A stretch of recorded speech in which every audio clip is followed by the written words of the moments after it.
ازيكم يا جماعه. ابل اطلقت النسخه التجريبيه السادسه من اي او اس 26، والنسخه دي فيها بعض الاضافات الجديده وكمان اصلاحات للنظام واستقرار اكتر. يلا بينا نخش في الموضوع على طول. يلا بينا.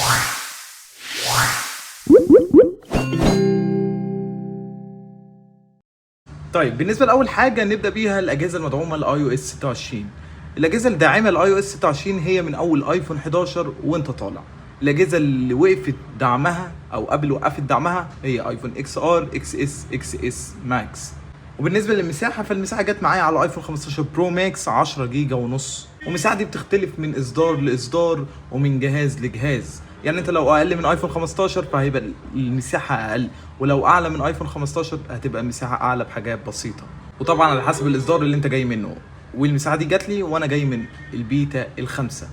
بالنسبه لرقم البناء لو دخلنا كده على الاعدادات عام وحول ودخلنا على سوفت وير، هتلاقي ان رقم البناء بينتهي بحرف السي، وده معناه ان احنا قدامنا تحديث او اتنين ونشوف نسخه الار سي. يعني ممكن نشوف بيتا 7 النسخه التجريبيه السابعه والثامنه وبعدها الار سي، او ممكن نشوف السابعه وبعدها الار سي على طول.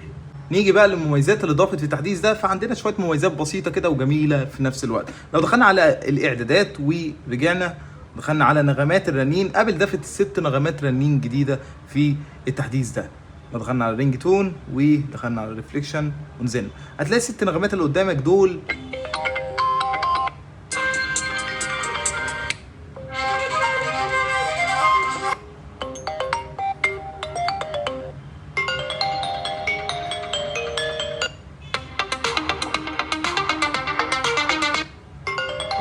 وطبعا ابل ضافت ال6 نغمات دول في النسخه التجريبيه السادسه من اي او اس 26. بصراحه نغمات جميله. في حاجه جديده كمان شفتها في الاعدادات وهو انبوت، ان انت تستخدم الميكروفون على طول اوتوماتيك، يكون الميكروفون بتاع الايفون، او ممكن تخلي ايفون ميكروفون. مش عارف الميزه دي ايه دنيتها بالظبط، بس مفيش اي توضيح من ابل حتى كاتبه ديسكريبشن او وصف للميزه دي او الاعداد ده.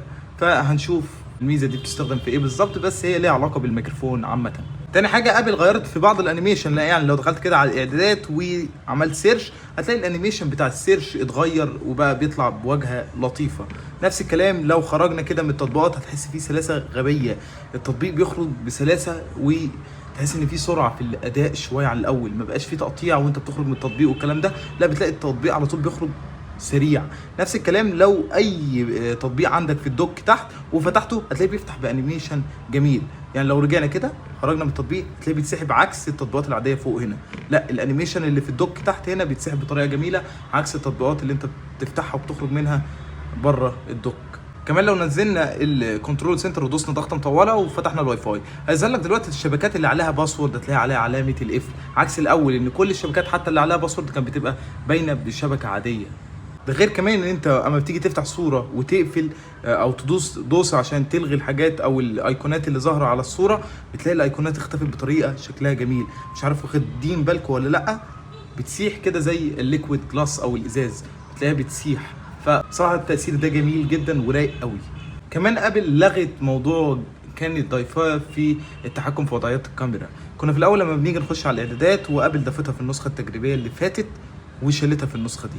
لو نزلنا كده على الكاميرا ونزلنا تحت خالص كان في هنا اعداد ان انت تقدر تتحكم في التنقل بين وضعيات الكاميرا، ان انت لو سحبت يمين الشريط يتسحب معاك يمين، ان انت برضو لو سحبت يمين يتسحب بالشكل العكسي.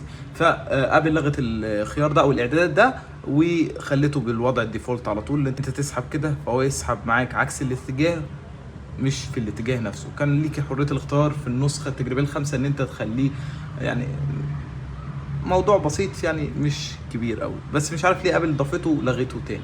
كمان بخصوص واحنا جوه الصفحه دي، ابل دلوقتي عدلت برده في الايقونات. يعني اي زر قدامك دلوقتي وتدوس عليه ضغطه بسيطه هتلاقيه يتحول للسائل.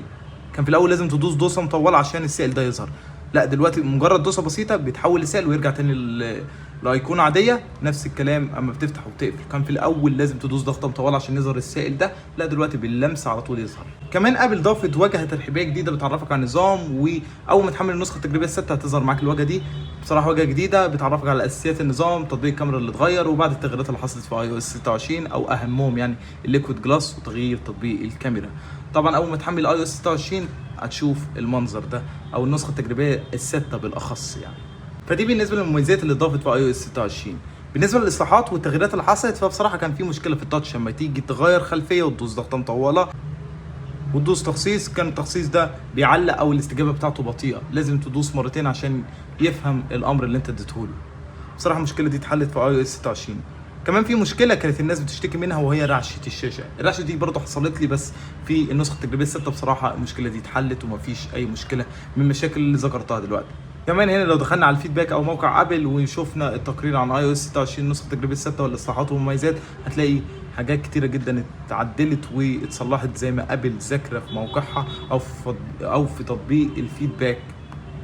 بصراحه يعني ابل عدلت في مشاكل كتيره قوي في النسخه دي، والنسخه الصراحه سلسه جدا، خصوصا التنقل بين التطبيقات. انا حسيت ان الموضوع فعلا انا نسيت السلاسه اللي كانت موجوده دلوقتي. التطبيقات والتنقل بين التطبيقات، وخصوصا فتح التطبيقات بتفتح بسرعه احسن من الاول، وبتخرج بطريقه سلسه قوي، ما بتلاقيش دروب فريم، ما بتلاقيش لاج. لو جينا كده ننزل بالاشعارات سريع، اللاج قل عن الاول بكتير قوي. يعني بقى في لسه في نسبه لاج، بس بصراحه البروموشن شغال بشكل يعني كويس. الجهاز سخن شويه، لو جينا نشوف السخونيه الجهاز فعلا سخن، ممكن عشان الجو كمان مساعد على موضوع زي كده، بس هو الجهاز حامي شويه معايا، ودي حاجه برضو مش كويسه، بس ما ينفعش احكم على الموضوع ده دلوقتي. لسه في معالجه في الخلفيه لازم تخلص، بتقعد يوم 2، واداء الجهاز او اداء التحديث الفعلي بيظهر في الوقت ده.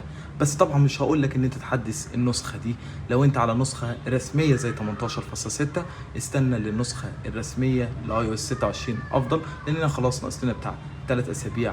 فبلاش تحمل النسخه التجريبيه عشان ما تضرش الجهاز وما تضرش استخدامك، خصوصا في تطبيقات لسه مش شغاله زي تطبيقات البنوك وتطبيقات الحكوميه، وفي تطبيقات ممكن ما تشتغلش معاك عشان لسه مش متوافقه مع تحديث iOS 26. فده بالنسبه للاداء. وبالنسبه للسخونيه بصراحه اداء ممتاز اكتر من النسخه التجريبيه الخامسه بمراحل. انا حسيت دلوقتي بفرق كبير فعلا.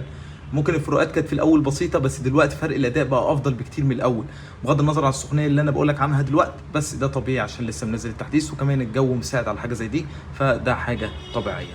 بالنسبه لاداء البطاريه، لو دخلنا كده على البطاريه الاول وشفنا نسبه البطاريه قلت معايا ولا لا، هي كانت 85. لو دخلنا على الباتري وصحه البطاريه هتلاقيها 85 زي ما هي، ما قلتش غير 1% على مدار التحديثات التجريبيه دي كلها، وده حاجه كويسه.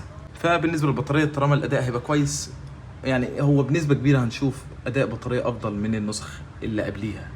النسخه التجريبيه الخامسه كان اداء البطاريه بتاعها كويس مش ممتاز، الاداء كان كويس مش ممتاز برضو لاننا في نسخ تجريبيه، بس متوقع هنا الاداء هيكون افضل بكتير. وبدانا خلاص لان اصلنا نسختين على النسخه التجريبيه النهائيه، وبعدها خلاص هنشوف النسخه الرسميه من iOS 26. ده بالنسبه لتجربتي حاليا لاي iOS 26 نسخه تجريبيه 6. بالنسبه ل iOS 18.7 ممكن نشوفه خلال الاسابيع اللي جايه، وبالنسبه للنسخه التجريبيه السابعه من iOS 26 هنشوفها الاسبوع الجاي يوم الاثنين الجاي زي النهارده دلوقتي، وكمان ممكن نشوف نسخه التجريبيه الثامنه الاسبوع اللي بعديه يوم الاثنين برضو، وممكن نشوف نسخه الار سي بعد النسخه التجريبيه الثامنه، وهيكون يوم الثلاث مش يوم الاثنين. بعدها هنشوف النسخه الرسميه بعد مؤتمر ابل لما تعلن عن ايفون 17 وهو يوم 9/9. فاتمنى يكون الفيديو عجبكم، ما تنساش تدعمني بلايك وتشترك القناه وتفعل زر الجرس. اشوفك الحلقه الجايه، سلام.